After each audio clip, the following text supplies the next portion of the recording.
Tala whātu le tātou tunuu, ai o tala ni meo lo o tutupu le tātou tunuu I Samoa mo le nei fo yaso. E o mai le aso ana nafi,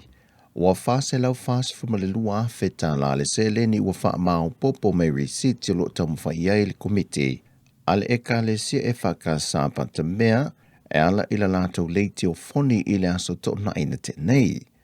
Pe ona sila fia o le wha moe molito e whausia I na leo se malu fou, ona ua whaatama ia le afi I le malu sa iai, e le waweao le aso whareile o le lua vai aso taruai. Whaalia le talei ngā wa awao lo fipo, o ia le sa ta I mua le sa ili ngā se leni, whaatese ma le fionga le suipane mia,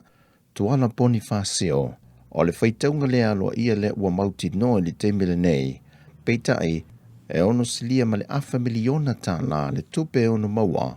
pe a mai ono wha mau popo mai maisi se leni, ua mai atu situsia. Sau noa wha awao o le to tele o le au foa e le tuduu sa tu ina mai le asu to nai ma wha mawina, o I lantou ia sa la fo mai se leni mai atu nuu ma mau, e iai pori rua o Wellingtone, au Kilani, au Sitalia, mai si vaenga o le atu nuu, e au fiai ma Samoa nei. O whase esel au te ito fito le atu nuu, mai le vai o le taamilu sanga I se pānia, ma ua poloka I pea lava le to o lua se fulu le au taa alo, ma le to ono le pulenga I te tono tu pai, wa le mwhai o le whaatasi atu mo le wha awa wina o le taamilu sanga. Whaalia le ofisa sili riuni la kapia Samoa, wha leo mawaenga Vincent te whepule ai. O le sauni atu le au e tu ua tu pai mo le taamilu sanga I se pānia, na maua ia lato siaki wa a fil to sfulma le tonu le au taa alo, ma le to o lua le pulenga, e siama o le omikolona. E ui o le tūlanga a wa wha ilo mai e whalo mawaenga, o lo wa ia lama le tūlanga malo losi o ilanto wia wa a fia, mai leo se tūlanga e wha apopole na ailu tātu o te noo.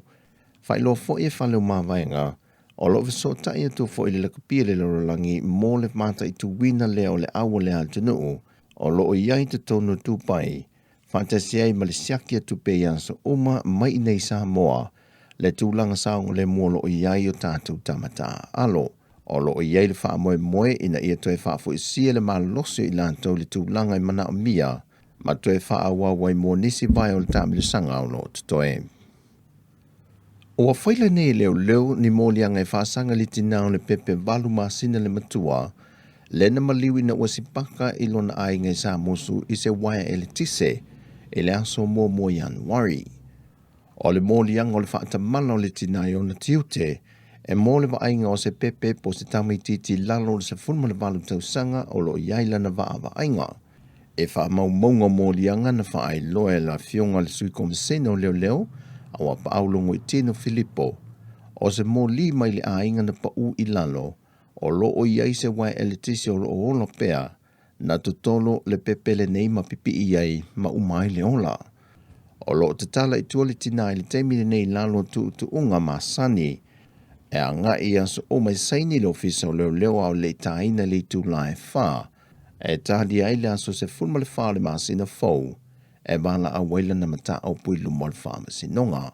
Wa wha vai le mōlia ngā leo I lalo le vaianga vadus ma le limo le tula fono, sori ngā tula fono, e lona vaianga lua. A whai e wha amau nia le mōlia ngai le aso se fulma le wha le tula iai le tina I lumo le wha masinonga, e ono wha whale pui I le umi e o atu I le fitu tausanga. E le fono tanga wha ka lua se fulma le lua le kāpeneta I le aso lulu a se fulma le lua Januari lua fe lua se fulma le lua, na whaatala noi nā I le kāpeneta ma wha amau nia I e wha pea. Le wha awa wina leo le piriota mo le wha alingo whaasa le launga wha le lave te tupu wha fosei, mo le wha ama il Covitis fluiva, le na amata mai le aso ana nafis fulma le fitu Januari, se I aulia le aso se fulma le tolu le masino Februari. Mai pe a o atu le aso se fulma le tolu leo Februari, o na toe ilo ai le kāpeneta lona toe wha awa wina. E whaatu mawina pēr le kāpeneta isi a iengo polo inga o whaale vilave te tupu whaafosei na mua I tuuina mai le atu noo.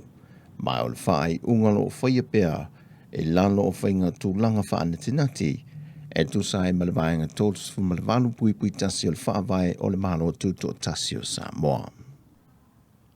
Wa whaamaunia mai alo fisa le vai tau a Samoa i muli nuu, wa se ese Samoa mai lamta ingo se a whae le aso na nafi, na ngai mai i Samoa le sa fia ai fiti e sa vili malo losi o ti munga malolonga. Peita i lamta i a fo ilo fisa le vai tau le nofa sa uni o le atu nuu. Ona olo iei fo i se isi a wha e ono a fia ai lo tātu o tunu i sa vili malo losi, ti munga ma wha peo winga lulo wā le tau, leo no ta oto le tui mātua Samoa. O lapta inga o a fianga o lo iai le atu no o maid official va ai tau ina ia nofo ta pena pena iai. E ma mafa ti munga, pua oa ma whātau tau sa vili nisi o teimi, e ma se a wale no whanga ma wale lunga, ma e lolo vaya no whanga i te whaala, ma no whanga ma wale lalo. E ono ma losi le tatafe o vai tafe, mai ono iai ele solo, e pua oa ma sou le sami. Wa fautu e ina le official wa ai tau mātua le tātu o tenuu,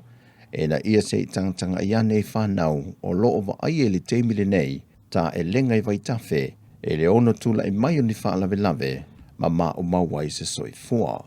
O tala fobia mai lo tātu o tenuu i le so, manuia le nei aso, wha soi fua ia.